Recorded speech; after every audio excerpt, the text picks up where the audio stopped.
معراج کی رات نا سارے نبی موجود تھے، صحیح حدیث میں موجود ہے، سب نبی مسجد اقصیٰ میں جمع ہے۔ حضرت ابراہیم کی بڑی شان ہے، حضرت اسماعیل کا بڑا مقام، اور مزے کی بات یہ نبی پاک نے ان کی شانیں بیان کی۔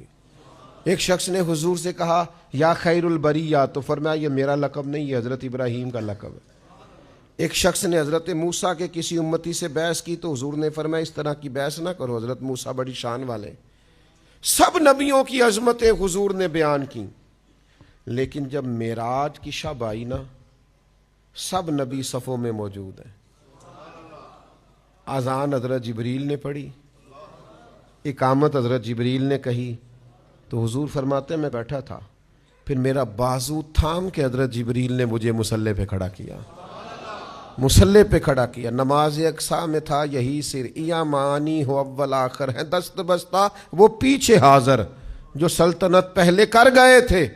یاد رکھو ملت کے جوانوں، حضور نے اس دن مسجد اقصیٰ میں نبیوں کی امامت کر کے تمہیں بتایا ہے کہ مسلمان دنیا میں امامت کے لیے آئے، انہوں نے قوموں کی امامت کرنی ہے، انہوں نے ہمیشہ چھا کے وقت گزارنا ہے، ڈرے ڈرے سہمے سہمے وقت نہ گزارا کرو۔